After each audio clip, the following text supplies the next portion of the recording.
The Adam22 Betrayal of Housephone. Now recently, No Jumper, one of the most popping hip-hop West Coast platforms, has turned into a bit of a free-for-all. Now No Jumper's founder, Adam22, is currently under fire for having a trendy guest on their platform that made insinuations that he had sexual involvements with Housephone. Now according to Housephone, none of these actions ever happened. And worst case scenario, if they did, Adam, as the owner of the No Jumper brand, has the right to say this interview isn't going out, but he didn't. Now, Adam tried to downplay the situation and play the blame game, saying the editor didn't take out the clip, however, he was sorry. But this is just complete foolishness because we all know Adam runs the brand and he gets the final say. The video respectfully shouldn't have even made it to the editor and should have been deleted from the camera as soon as the guest left. This situation with Adam22 becomes a serious problem when it's clear that he values clicks and views over being loyal to his brothers. Housephone has been a part of the No Jumper cast since 2016. That's going on 7 years. And Housephone has lost many connections sticking up for Adam. Throughout the years, whether it was the controversial slander, the way that Adam handled certain situations, for Housephone, it's like, I've always had your back, even when you were blatantly wrong. And you don't have the decency to not put out an interview that will question my sexual orientation to the world and just make life permanently difficult for me. Let me paint the picture. Housephone is one of the most loyal supporters of No Jumper, essentially a background of the No Jumper brand, who got his integrity destroyed on the internet for 40 to 50k views? The No Jumper antics have gotten out of hand. Prior to this, Adam was upset with Housephone for not showing up to No Jumper because he had to take care of his sick mother. What really set Housephone off was during the conversation, Housephone brought up a time where Adam made a joke about his dad beating his mother almost to death when he was a child. Now to me, I don't care what tone or manner that joke was said in, that would never be funny.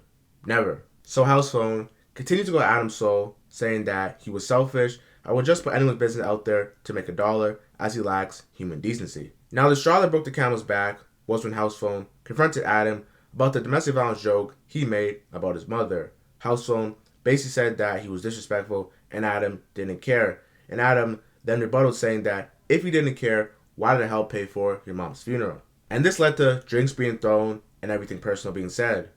The way I grew up, what happens in the house stays in the house. If I give you food to eat because you can't afford it or you're hungry, nobody should know about this between me or you. If I were to tell you something personal about my family or something that seriously caused me trauma, nobody should know except you and me. This situation was a total disaster. We have Housephone, someone who is experiencing trauma from not only losing his own mother, however, having his sexual orientation being questioned on the internet. We all know the internet is undefeated. They will say whatever and they will speak however about you and not care about your feelings. And this is something that he has to see every day on a daily basis that could have been prevented if Adam22 didn't put out the interview. Now let me say this, right? I understand that No Jumper is a business and Adam is a businessman. From a business standpoint, I salute everything he does. You know, he works hard. He built a brand that is very successful and nobody can take that away from him. However, when it comes to integrity, considering these people who work for him are actually his friends, they're not just random people. He knows everyone who stays at a spot and works for No Jumper.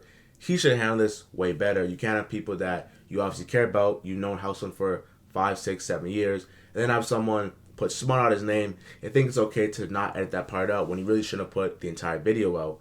Housephone, of course, feels hurt because Adam is his day one man. He's been on No Jumper for so long. He's been through his own personal life that Adam knows about, and he's thinking that maybe if he knows what I'm going through, why would he go and put my information out there or let someone speak on my name knowing I'm already hurting and I'm already struggling? And this ain't anything negative about Housephone because a lot of people in everyday life struggle. No one's just on the cameras that we don't see. People lose their family, and now that he's on a mainstream platform, we just happen to be in his business because No Jumper is a mainstream brand. We have Adam22 downplaying Housephone's situation about him not being at work, and then when confronted about putting on an interview that could assassinate his character and his integrity, he was passive-aggressively apologetic. I'm sorry, yes, I probably should have done that, simply showing that he doesn't really care, and he's mostly just saving face for the internet. Although this altercation was chaotic, I do believe it was positive, as Housephone got what he needed to get off his chest. Whether you believe this was in a professional manner or not, he had the right to react in whichever way he felt was most needed. I've seen No Jumper clips of the co-host with OG Suicide, who's basically like the cool dad or cool uncle of No Jumper. He gives everyone a listening ear, a shoulder to cry on, and tissues if you drop a tear or two, and simply just gives everyone encouragement on how to move past their childhood trauma and show them that they mean something and that the past is the past and just live with the present. Now for Housephone, just by being a masculine man, when somebody plays their sexual orientation, that's enough to go buck anyone ballistic. Housephone even spoke on having family issues and how family members were actually reaching out to him thinking he was going to unalive himself due to the constant online slander as well as the grief of his mother that he's feeling every day. The internet is simply a blessing and a curse. It will simply hype you up to feel like you're the man, as well as tear you down to shreds and make you feel like you're nobody. No Jumper has always been a top hip-hop platform for their hit interviews and interesting content. However, it seems like their blueprint to virality seems to be self-sabotage and embarrassment. Like in that No Jumper live stream where Adam spoke about helping Housephone pay for the funeral, I cringed. I mean secondhand embarrassment when I heard him say that. Now we all know the phrase, money is the root of all evil, and teach its own. But to throw your homie under the bus knowingly for some clicks and views, then passive-aggressively apologize, OG Suicide is going to have to run another counseling session. No Jumper right now is like a dysfunctional family, and I'm being serious. They're like the two aunts who still hate each other but pull up to Thanksgiving trying to outdo each other with their cooking, with their food, simply just trying to one-up each other.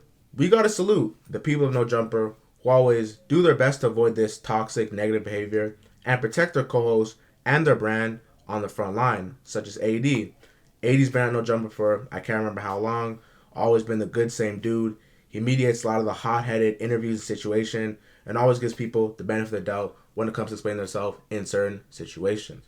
Like I said, it's a tough situation to be in on both sides, but No Jumper is a multi-million-dollar brand, and respectfully, that person that quote-unquote exposed Housephone, whatever you may say, was a nobody, and this situation made her known to the public. You know, there's a certain point where morals should always outweigh money and integrity. However, that didn't seem to happen in this case right here. Honestly speaking, this will blow over, and business will be business. Definitely an emotional moment caught on camera based off real-life feelings that basically expose Adam22's character. Now with this information, do what you please. But if you're interested in more hip-hop content, I recommend you watching The Death of Babe, the Nike copycat, tagged above. Thank you guys for watching. Jared the Star, I'm gone. Babe, the Japanese streetwear brand, entered the hip-hop world in the early 2000s. The brand's bold designs and graphic puff prints caught the attention of many hip-hop artists and celebrities, which led to Babe collaborations with Pharrell Williams, Kanye West, and Jay-Z. In 2008, Babe was sued by Marvel Comics for trademark infringement as Babe was creating designs using Spider-Man, the Hulk, and Captain America without any licensing or permission from Marvel. Marvel claimed that Babe's use of characters and logos without permission was an infringement of his trademark and copyright, and that the clothing and accessories created confusion in the marketplace and diluted the value of Marvel's intellectual property.